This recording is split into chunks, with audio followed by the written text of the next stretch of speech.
The explosion had been meant for the transport bay.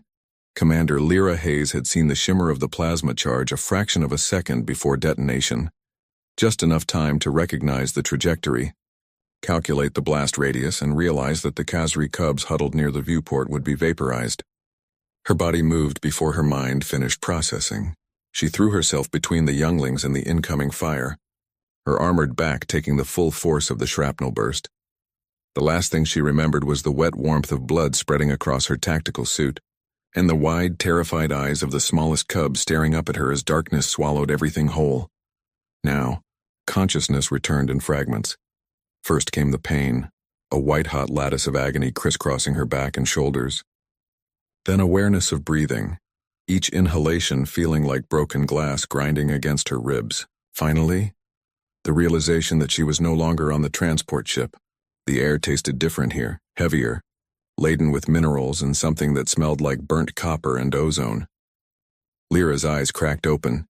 She lay on a raised platform in what appeared to be a circular chamber carved from obsidian stone.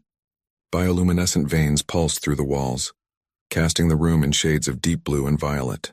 But it wasn't the alien architecture that made her breath catch. It was the ring of massive figures surrounding her. The Predator Council.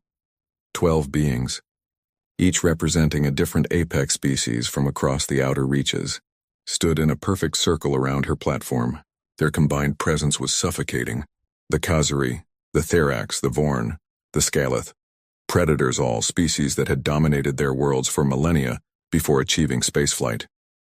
Species that viewed most others as either rivals or prey. At the head of the circle stood Vorak. The Khazri Elder was a towering figure, nearly 3 meters tall, his crystalline fur catching the light like fractured diamonds, his 4 amber eyes a mark of his age and status, fixed upon Lyra with an intensity that would have made most sapients look away. She held his gaze. The human awakens. Vorak's voice rumbled through the chamber, translated by the neural implant behind Lyra's ear. We wondered if you would survive the reconstruction. Reconstruction? Lyra's voice came out as a rasp. She tried to move, felt the pull of freshly sealed tissue. Someone had performed surgery. Extensive surgery. 17 pieces of shrapnel, said a Therax counselor to Vorak's left, her reptilian face impassive. 3 punctured organs. Spinal damage that would have left most species paralyzed. Our medical cast has worked for 3 cycles to repair what we could. Lyra processed this slowly. The Predator Council had saved her life. The same council that had been neutral at best, hostile at worst toward humanity's expansion into their territories. The same council that had watched human colonies struggle and fail without offering aid, citing the natural order of species finding their place in the galaxy. Why? The question escaped before she could stop it. Vorak moved closer, his taloned feet clicking against the stone floor. Because you did something we deemed impossible. I don't understand. You are human, Vorak continued, his voice taking on a strange quality, something that might have been respect. Humans are soft. You have no natural armor, no fangs, no venom. You come from a world where you are not the apex predator. Your species spent most of its evolution as prey. He paused, letting the words settle. Yet when fire came for the cubs, my grand cubs, you did not flee. You did not freeze. You covered them with your own body, knowing it meant your death. Lyra remembered the moment. It hadn't been a choice, not really. Just instinct. The cubs, she managed. Are they? Unharmed, Vorak assured her. Because of you. The youngest Kira has not stopped asking when you would wake. Something that might have been amusement flickered across his features. She insists on calling you Iron Mother. Despite the pain, Lyra felt a smile tug at her lips.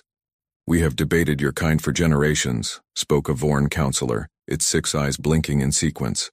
Humans seemed weak, unsuited for the harsh realities of deep space.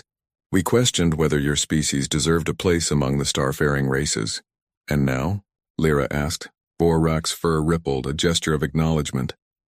Now we understand what we mistook for weakness. Humans are not apex predators. You did not need to be. Instead, you became something far more dangerous. He leaned closer, and Lyra could see ancient wisdom in those amber eyes. You became the protectors, the ones who stand between the helpless and annihilation, not because you are strongest, but because you choose to.